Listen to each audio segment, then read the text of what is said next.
So yeah, Phil, I mean, I learned a lot about you in that Balance of Nature commercial. More about you than actually Balance of Nature, which was interesting. But yes, it's a great commercial, and it makes me want to go out and use promo code Phil.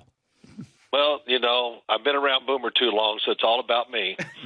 So, hold on, time out. We just time out for a second. I didn't say anything. He's the one that started this whole thing. All I did was promote Balance of Nature. Time out. Hold on. And then you come on here and take a shot at me when I'm telling him, you better button it up, kid, because he's going to come in here hot and heavy, and I don't want you hot and heavy towards me. I want you to be happy like you said you are when you take Balance of Nature. Well, okay, all right. Do you even know what you said in that commercial? Do you even know what you said in that commercial? What's that? Do you even know what you said in that commercial? Well, sure I do. Taking Balance of Nature makes me feel happy. There you go. See, I don't want a happy Phil Simms. Don't take it out of context. I know I'm doing the right things in life to try to overcome the fact that I played 15 years in the NFL, took a lot of hits, and worked with you. So again, Jesus. And here's the other thing. Last week when I got off the phone, first off, I was watching the show this morning. I got in late last night. I got up because I wanted to be prepared and all that, and here we go into this. But that's another thing. I love Balance of Nature. That's why I did it, and I do take it every damn day, and it works. So there we go. Okay, perfect. So I get off the phone last week, and my wife says, quit, should be nicer. You're just a little too, don't, get into all this stuff. Just talk about football. So I'm saying, maybe you're right, honey. I got to be careful, so I'm going to do that. So I wasn't watching the TV, I guess, when you guys started doing the Balance of Nature stuff, and so here we go. That's all I can say. Gio, I'm not sure if I'm coming in next week or the week after, but I'm coming in soon. I just can't wait to sit there and listen to you two talk. Well, I mean, I don't know. Al did warn me that you two, what y'all did in this the last hour. So at least I was up on that. Listen, all I have to say is we promoted Balance of Nature we did. way more than us just reading the thing, and that's all. And we found it interesting and said it makes you how happy it makes you. So we said we would like for you to take it right before you join us Wednesdays at 8 o'clock. And then just the promo code thing is funny, though, when you listen to it. It is. Okay, I'm not going to say it. Listen, Phil. It's like playing a football game, when you're really prepared and you play well, it makes you feel good. So it's the same thing with Balance of Nature. I'm doing the right thing. Okay? All right. I'm trying to take care of this aging-ass body I got going on here. Okay? And it's working. All right, good. I'm glad. That means you're going to be around for a long time, and we can remain best friends. And we can't wait till October 20th when we come over to see you, and we know you're going to be happy that day, too. All right, so.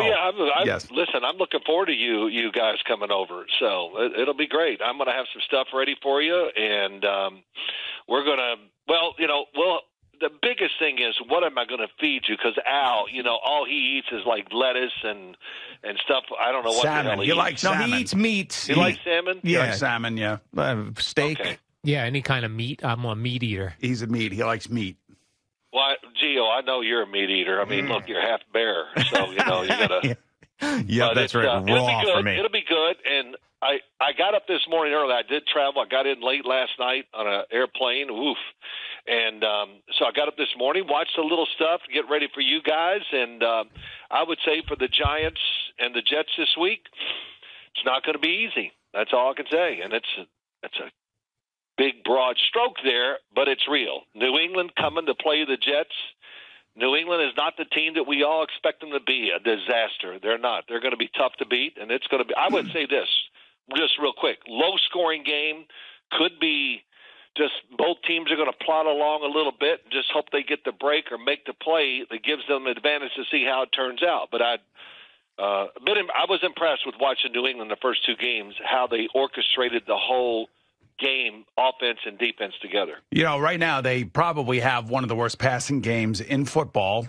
They do not throw the ball down the field. I know that Gerard Mayo has been talking about throwing the ball more down the field. I know Jacoby Brissett has been talking about throwing the ball more down the field. But quite frankly, I don't necessarily know that they have the offensive line to withstand a pass rush if the Jets can muster one up without Jermaine Johnson. So let me ask you this. We're talking about Aaron Rodgers this morning, and Aaron is getting rid of the ball in 2.4 seconds. Their pass Their pass protection's the best it's been in a long time, and it's actually the best in the NFL right now as we're talking about this. When you watch Aaron play right now, the way that he's playing, it's different than when he was playing in Green Bay because he doesn't have the movement, but the accuracy, the experience, and the arm strength, all are there in spades. Well, he's just managing the game and the score and everything like that. That's what I think, watching him even with the last year in Green Bay, but also in both games this year. So being very careful. I thought he was a little more aggressive against Tennessee than he was the opening game of the year against San Francisco. And they broadened the offense a little bit. It took them a while to get into it, but they had more plays, more shots trying to get it down the field to make those big plays. And Aaron Rodgers is, and I've said it many times, I said it to you guys, he's a great game manager. He understands, and he's not going to take a chance, it looks like, with this offense and this football team, knowing the offense, what it can do to help the defense and on. But the arm is still electric. It's unbelievably great. And I heard this all training camp from people that work with the Jets and saying, oh, my God, Aaron Rodgers is throwing. I said, yeah, I know he throws it well. And they go, no, you don't know. He's really throwing it well. Okay. So, look, this will be a tough game against New England's defense. Many things. New England can rush the passer. They do everything on defense, Boomer, and you know that with Bill Belichick. It's a lot of movement. They blitz. They got every coverage in the world they'll use against you, and I'm sure the first thing they want to do against the Jets is stop the run. And on offense, you are right. Jacoby Brissett, they are running an offense that was back in the 1960s, and they don't care. They're going to give it to Stevenson inside. He's going to try to smash it over. They are a good inside running football team. And then they bring in Antonio Gibson with the speed. It's like, he's in, where's the ball going to go? He's going to take it outside and try to beat you with the speed. So really what New England's doing, I think, is really good. They're trying to match the offense with the defense. They know it's going to be a low-scoring game, and they're not afraid of playing that type of game. So I think that's what we'll see this weekend against the Jets. And speaking of the running game with the Jets, there's certain guys that when you take a look at them at first, they jump off the screen. To me, Braylon Allen is one of those guys. I had heard about him, obviously. We'd seen him a little bit. But in these first couple of weeks, especially last week, I mean, he just looks like one of these studs. And I look for them to include him even more in the offense. Am I overrating him a bit, or do you see a special nature to the way that he is built and the way that he runs, too? Well, he's got everything. He's a big dude. That's what they wanted when they drafted him. I didn't even look at him before the draft, and I watched him after the draft and went, wow, I can see why the Jets got him, because I think every team needs that power back that can run inside and get tough yards and push the pile and all that stuff. And, of course, it helps your football team. So you got that, and you got Breece Hall, who's kind of what I said about New England. It's the same thing about the Jets. They got two different type of runners, and I think you need that in the NFL now. And I think your assessment, Gio, is right. I think looks like he could be special. I know they were excited when they drafted him, and I just kept going, well, we'll see. Well, what I saw last game told me a lot. And, the Jets need that. They need to be more balanced in many ways and be a little more aggressive on defense. And Braylon Allen's a guy that can help them just have that one more little special trait to make their offense even better. Talking with Phil Simms for a couple more minutes. The thing about both of these running backs is they can catch out of the backfield. That catch that Breece Hall made for the touchdown last week that's like a wide receiver making a catch down the field. And speaking of wide receivers, as we transition to the Giants as they go to the Browns, Malik Neighbors really turned it on last week, and so did Daniel Jones. I thought one of the better games that Daniel has played in the last year and a half, 2 years. He was on point. They found Malik Neighbors. They got him involved. Their offense did a pretty good job of protecting him. Now they go on the road against Cleveland, who does have one of the best pass rushers in the NFL, and Myles Garrett. This is not going to be easy for the Giants this week. That's an understatement there, Boomer Esiason. As I was watching it, I actually wrote some notes down this morning and said, Boomer, and then I put in parentheses, Bruce Smith. Oh, thanks. Okay, that kind of gets you going, doesn't it, thinking about that? And that's what Daniel Jones has coming this week. Myles Garrett is unbelievable, the talent. And first, I'll say this about Cleveland's defense. It is all out every play. And that's bad for the offense. But the good thing is it's all out. So if you can get away from one guy or something good happen, you can get big plays. But, boy, they make you pay for everything. And they're extremely, extremely aggressive. Everybody. They really almost overplay every play. They're just willing to take those kind of chances. And, with Jim Schwartz's defense, not a shock, of course. We all know him very well from wherever he's coached. It's just one thing. Let's just go. And they cover awesome. So this is going to be a big-time test for the New York Giants. How do you keep Myles Garrett out of the backfield? This other guy on the other side is Zadarius Smith. He's really good. They got to fight Jim Schwartz. And the corners and the secondary of Cleveland, it's awesome. So the Giant receivers – formations, lots of stuff. You're going to have to help them get open. And just to go back to this, what you said about the game last week by Daniel Jones and Malik Neighbors, if he makes the catch, the Giants, I think at worst, are going to go into overtime. But I think they would have had a chance to win the game right there with 4 downs to score a touchdown and eat up the clock and all that, and that didn't happen. So that was a huge play in the game, of course. I'll preface this by saying I like Brian Daboll a lot. I think he's a good coach, but I do feel like this is could be a tipping point in his career as Giants head coach because of how the schedule gets a hell of a lot tougher. We needed to see them at least win one of these first 2 games against the Vikings or the Commanders. They lost both of them. He's getting pounded by the media about the Graham Gano kicker stuff. Oh, and it just for the first time, it felt like things were very uneasy with Brian Daboll at the helm. What do you think about his ability to make sure the season doesn't go completely off the rails? Well, many things, to not let the team, start thinking about some of this stuff and just keep the energy up. And there's many ways to keep the energy up, changing practice, whatever, but really just designing more plays and trying to be a little more creative to help your football team, especially the weak spots, wherever that is on your football team. Like last week, I thought they did a good job of, getting the ball to Malik Neighbors, a little more stuff on the offense. Daniel Jones runs I thought were important. And I think that's what you do as a coach. But, it's 2 games, and they're not going to, I'm sure, inside the building, they're not panicking. But I understand the sense of urgency, especially you're playing a Cleveland Browns team where the defense, they're going to be at home too, of course, Cleveland. They're very good. I mean, very good. So the Giant defense needs to help their offense in this game. Deshaun Watson last week, first half, I thought, oh, my gosh, this is the best I've seen him play in a long time. But then he turned into the guy that we've seen again. Every play was taken to the utmost whatever, I'm going to make the play. And he just got out of control, I thought, and played dangerously in a game where they were kind of dominating the pace of play and everything. So maybe the Giants can get him in that situation and get him playing that style of game, which is still not what he's really great at. He's not the same guy we saw in Houston. Everybody's talked about that. It did look better last week, but still not the same guy we saw, years ago, making every play with his legs and his arm. Well, the amazing thing for me is I don't think he plays well at home in front of their home fans. Their fans are jittery about his performance and the performance that Joe Flacco gave them last year.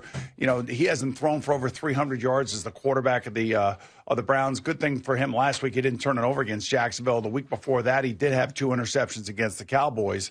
I think he is jittery at home in front of the fans. That's what I think. Now they got a really good wide receiving core that I'm sure is a little bit frustrated, but that they're not getting enough big plays from the quarterback. But I think there's an opportunity for the Giant defense to get some turnovers here. Well, listen, first off, Amari Cooper, I don't know, it doesn't look like the guy I saw last year, just a little bit. It's 2 games, but whatever. But what you're saying about Deshaun and all that, and what it is true. So playing at home, I kind of forgot your question, Boomer, but, just playing at home, it should be good for you and all that. But I think the fans are jittery. Here's what I want to say. The fans are booing him at home. It's just like Daniel Jones playing in MetLife Stadium being booed by the hometown fans. You've been there. I've been there. It's no fun. If you don't get booed, play better. But watching the team, just the difference between what I watch now and what I saw with Joe Flacco is unbelievably different. Joe Flacco, it was all about we're going to send guys everywhere deep down the field and just get it to them. And I don't see that when I watch them now. I know they're a little beat up. The tackles are beat up, not there, whatever.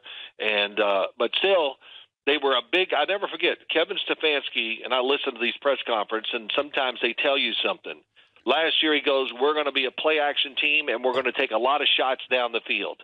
And I haven't really seen that when I watch what they're doing this year. So maybe this is the game. They think they can block the Giants' front, give him more time to throw it deeper down the field. And like I said, Joe Flacco was extremely successful doing it last year, but I haven't seen it in these first two games with Deshaun Watson back there. And this division in the AFC North, and you're going to have the Giants end up playing every single one of these teams. It's just going to be very difficult for them. What's your assessment been of that division? Because so you got the Steelers at 2-0, you got the Ravens who have lost a couple of games, you have the Bengals who are 0-2. So maybe did we overrate that division a little bit going in? Hey, I think the first thing, I think Baltimore is real. They're 0-2, I know, and what happened. I watched that game, and I was like, wow, I saw that some of those games last year, just like we saw this past week against the Raiders. But, no, I don't think we overrated it. And I'm in that group. I think Cleveland can turn it around and really be a really good football team. And, of course, Cincinnati –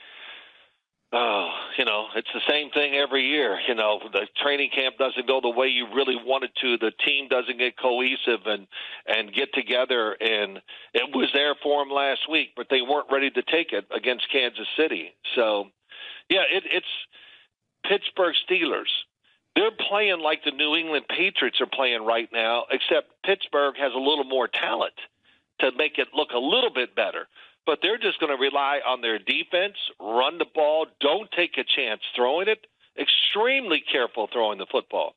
And Justin Fields is kind of the right kind of guy or quarterback to run an offense like this because he can give it a little something special with a run here and there. So they all have different things, Gio, but I think the division – it would be deeper on my list of divisions that I'd want to play against. That's for sure. Yeah, I know. I think it's week 2. Everybody tends to overreact. We're still like in preseason mode, I think, for a lot of these coaches and a lot of these teams. And I think that division in itself is still the toughest division in football because they all have defenses. They all can play. They all have, well, maybe the Pittsburgh Steelers are a little bit suspect at quarterback, but you still have, 3 really top tier teams. And I think at the end of the year, one of those teams is going to be in the AFC Championship game.